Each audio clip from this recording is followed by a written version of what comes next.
हर हर महादेव। सनातन धर्म की जय हो। वंदे मातरम। आज बात करेंगे जम्मू की।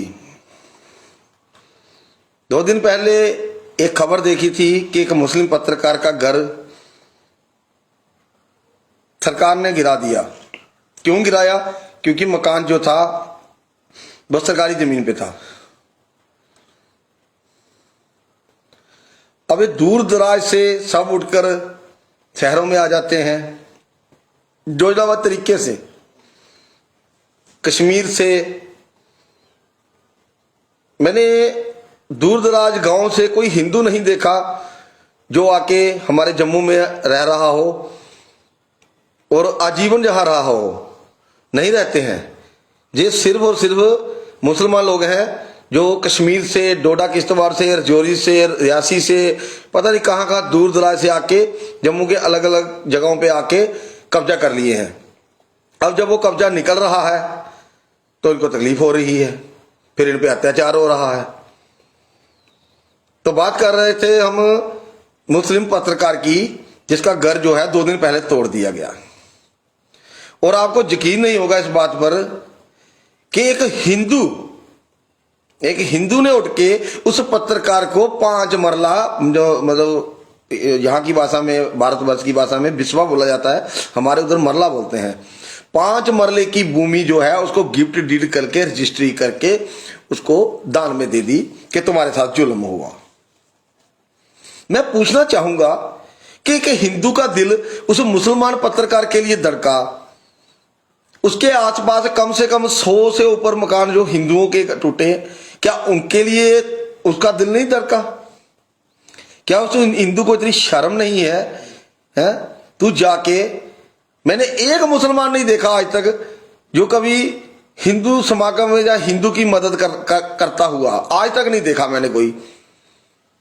मगर ये हिंदू इतना मूर्ख है, वो अपनी 5 बिस्वा जमीन जो है वो उसके नाम कर गया। और इस हिंदू को इतना नहीं पता कि आज 5 मरला दी है, वो आसपास की जो सारी है वो सारी गिरेगा वो, और तुम्हारी आंखों के सामने गिरेगा, तुम कुछ ना कर पाओगे। हिंदू का दिल हिंदू के लिए क्यों नहीं धड़कता? इन जिहादियों के लिए क्यों धड़कता है? हिंदू का दिल हिंदू के लिए क्यों नहीं धड़कता? उनके लिए क्यों धड़क रहा है भाई? वो क्या लगता है, तुम्हारे मामे लग रहे हैं? हिंदू को हिंदू के साथ खड़ा होना चाहिए। जब खड़े होने की बात आती है तो मुसलमान मुसलमान के साथ खड़ा होता है, हिंदू के साथ नहीं खड़ा होता। और ये जम्मू वालों को तो अकल ही नहीं है, ये पता नहीं कौन सा भाईचारा ढूंढ रहे हैं। इस भाईचारे के चक्कर में हमारा मीरपुर शहर पूरा का पूरा तबाह कर दिया था इन जिहादियों ने 1947 में। और जो उसी तर्ज पर आज जम्मू बढ़ रहा है आगे। हमें कोई आपत्ति नहीं है इस बात से। कोई लोग सोचते होंगे कि भैया बाबा को तकलीफ हो गई, हमें क्या तकलीफ है भैया? हमने जो अपनी थी हमने उसका भी त्याग कर दिया है। क्या करेंगे? वैसे भी 5-7 साल के बाद ले जाएंगे वो। मेरे दिल में वेदना इसलिए है कि मैं जम्मू का रहने वाला हूं, मेरा जन्म स्थान जम्मू कश्मीर है, जम्मू मेरा जन्म स्थान है।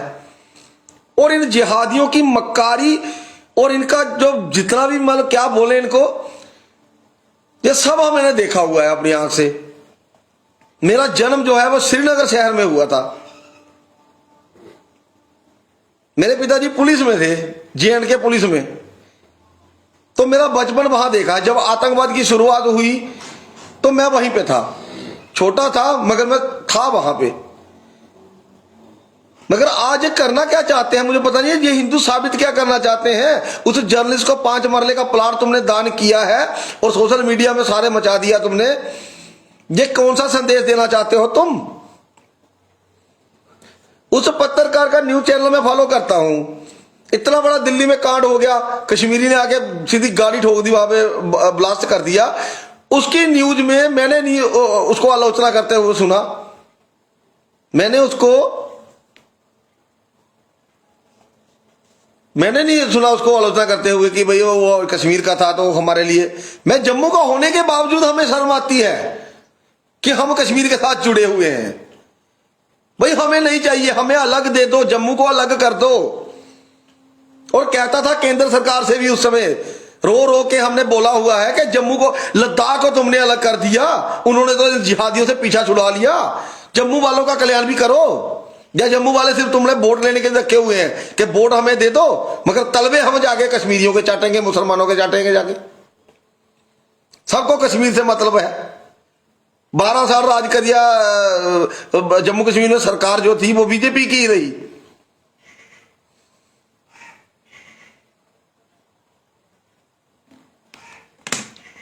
महाराज अपनी वेदना बता रहा हूं जो दिल में आ रहा है।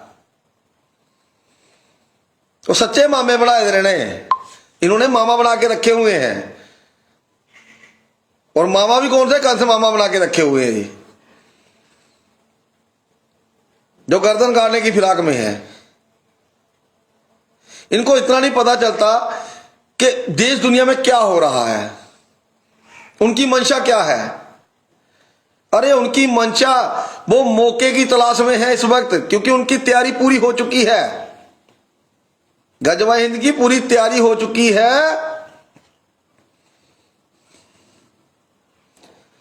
अग्निहोत्री जी हर हर महादेव, सही बोला। नंबर तो हमारा नंबर तो बाद में आएगा। सबसे पहले तो सेकुलर हिंदू काटे जाते हैं। ये ऐसे सेकुलर हिंदू की मूर्खता पे क्या कहें। आजकल सनातनी भी 3-4 किस्म के हो गए हैं, सच बता रहा हूं। जो अपने आप को सनातनी कहते हैं, पहली बात तो कई लोग ऐसे हैं जो हिंदू होने के बावजूद भी, सनातनी होने के बावजूद भी अपने आप को सनातनी नहीं मानते। और इसमें भी 3-4 कैटेगरी हो गई है। देखो, एक तो होगी कर्मकांडी, जो यज्ञ करना जानते हैं, यज्ञ करते हैं, पूजा पाठ विधि अनुसार करते हैं, सुबह शाम आरती करते हैं, वो एक अलग है, उनको कोई नहीं पूछता। वो बिल्कुल ऐसे बेकार बैठे हुए हैं, वो खाली मंदिरों की पूजा करने के लिए बैठे हुए हैं बस। एक और है जिसमें कैसे आते हैं, जैसे वो गोरक्षा बन के घूमेंगे बाहर, तलवार लेके, हम जी गोरक्षा करेंगे, और उनके घर पे जाके देखो एक गाय भी नहीं पाली है उन्होंने। ये दूसरी कैटेगरी वाले हिंदू है, सनातनी है। तीसरी कैटेगरी है न्यूली लॉन्च्ड हुई है बीजेपी की, जो बीजेपी के वो है, उनको ना पूजा करनी है, ना पाठ करना है, ना कोई मंत्र सीखना है, ना कोई तंत्र सीखना है। उनको खाली एक नेता की पूंछ पकड़नी है और जैसा वो कहे उसे, ऐसे सनातनियों को अंधभक्त भी कहा जाता है। और चौथे सनातनी वो हैं, वो अपने को सनातनी तो मानते हैं, वो कहते हैं कि हमें सर्टिफिकेट नहीं चाहिए किसी से, मगर हम सनातनी हैं। वो क्या करेंगे, सनातन के किसी भी काम में सबसे पहले अपनी टांग उछाड़ेंगे कि हमारा नाम हो जाए। वो काम दाम कुछ नहीं करेंगे, वो रुक नहीं पाएगा काम उनसे। कोई भी धर्म का काम करे, वो पहले तो वो रोकने की पूरी कोशिश करेंगे कि काम हो ना ये। अब जब आयोजन हो गया तो बीच में घुस जाएंगे कि हमारा नाम होना चाहिए, जो कांग्रेसी हैं। और वो कई बार तो खुल के प्रदर्शन भी कर देते हैं, खुल के बता देते हैं कि हम सनातनी हैं, बोलते हैं कि हमें किसी के सर्टिफिकेट की आवश्यकता नहीं है, मगर सनातन के लिए कोई कार्य नहीं करेंगे। तो जहां इतनी सारी कैटेगरीज हो जाएंगी तो वहां बताइए, वहां मूर्खता नहीं आएगी तो क्या आएगी। आज का जो सनातनी है उसको कुछ नहीं करना है, उसको हाथ से कुछ नहीं करना है, ना उसको पूजा पाठ सीखना है, ना उसको पूजा पाठ करना है।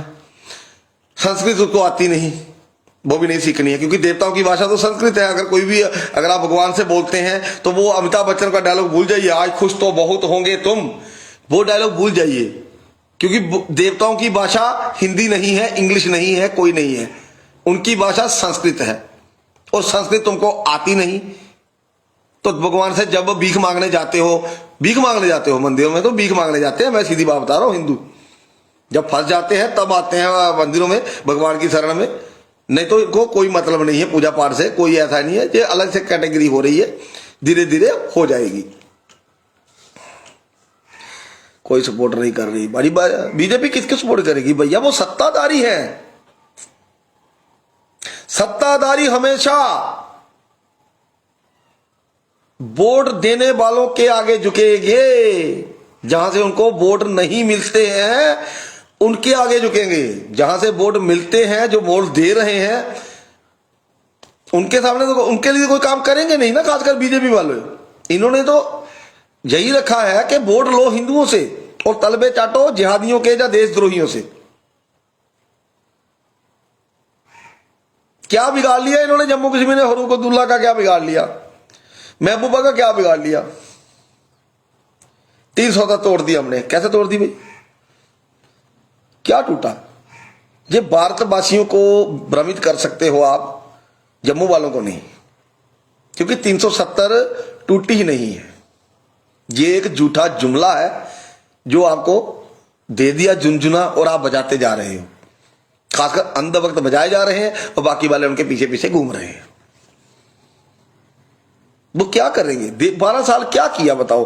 हमारे गुरुजी जति नरसिंहानंद गिरी जी महाराज ने आह्वान किया था 24 तारीख को, 24 नवंबर को हम प्रधानमंत्री कार्यालय जाएंगे और प्रधानमंत्री से मात्र एक बात पूछेंगे, एक बात, कि बताइए पिछले 12 साल हो गया आपको सत्ता में बैठे हुए, आपने हिंदुओं के कल्याण के लिए क्या किया? हिंदुओं के कल्याण के लिए कोई काम नहीं हुआ है। ये सबका साथ सबका विकास जो है ये जुमला है। बीजेपी अंदर अंदर सब जानती है इसके बारे में। बीजेपी तो जानते हैं सब कुछ, और इनको यह भी पता चल चुका है अब कि अब जो दोबारा सत्ता में आने वाले नहीं है, इसलिए जितनी लूट खसूट होगी वो करेंगे।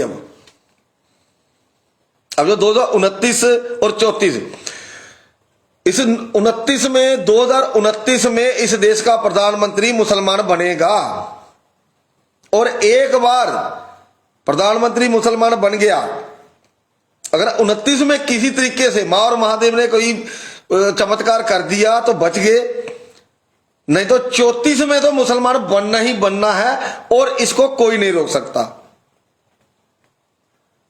और एक बार मुसलमान प्रधानमंत्री बन गया ना, 6 महीने में, वो 6 महीने भी नहीं लगाएगा, वो ऐसे ऐसे कानून पास करेगा कि हिंदुओं का रहना मुश्किल हो जाएगा। जहां पे सबसे पहले उसने कानून पास करना है कि मुसलमानों को किसी भी किस्म का सब कुछ फ्री मिलेगा। वो तो मोदी ने पहले ही शुरू किया हुआ है, राशन मुफ्त, फिर बिजली भी उनको मुफ्त हो जाएगी। फिर हिंदुओं को डराया जाएगा, धमकाया जाएगा कि अगर तुम मुसलमान बन जाते हो तो तुम्हारी भी बिजली माफ हो सकती है, तुम्हें भी मुफ्त अनाज मिल सकता है, तुम्हें मुफ्त कैरोसिन मिलेगा, मुफ्त ये मिलेगा, मुफ्त मौत मिलेगी, मुफ्त मौत भी मिलेगी। वो भी देते हैं वो, क्योंकि मौत के ब्रांड एम्बेसडर जो हैं वो ये इस्लाम के जिहादी हैं, जो जिसको चाहे मार दे, क्योंकि उनके बाप का राज है। हमारा तो कोई बाप है ही नहीं ना। हमने बीजेपी को अपना बाप मान लिया था, बाद में पता चला कि जो बाप है वही पाप है। और हिंदुओं, ये जम्मू वाला बंदा जो बहुत बड़ी गलती कर गया, ये 5 मरले की जमीन उसको दे गया। मूर्ख, 100 घर हिंदुओं के टूटे हैं, उनकी याद नहीं आई तुझे हरामखोर को। मरेगा, कुत्ते की मौत मरेगा और दुनिया देखेगी, और वो जल्दी मरेगा। सबसे पहले यही काटा जाएगा हरामी, क्योंकि सबसे नजदीक हो गया। अरे मेरे तो गांव में एक बंदा जमीन खरीदने वाला था मुसलमान, मैंने उसको नहीं घुसने दिया था गांव में। उसी जमीन को मैंने खरीद लिया, मगर मुल्ला नहीं घुसने दिया अपने गांव में मैंने। हाँ, साथ नहीं मिला मुझे, वो बात अलग है कि गांव वाले किसी ने साथ नहीं दिया, उन्हें तमाशा देखा मेरा कि देखते हैं क्या करता है। पर चलो कोई बात नहीं, हमने तो किया, हमें जितना बाहुबल था हमने किया। आज वो 1 बीघा का प्लाट मेरे पास पड़ा हुआ है, वहीं पे आश्रम बनेगा। वो जीत है, इस्लाम पर मेरी जीत है। वहीं आश्रम बनाऊंगा और वहीं बैठूंगा। कोई साथ दे या ना दे, मैं तो बनाऊंगा, वहीं बनाऊंगा। और इसने जमीन दी है ना, सबसे पहले नाश इसी का होना है। सनातनियों, एक बात मेरी गांठ मान लो, जो मुसीबत में काम आए वो बाप है।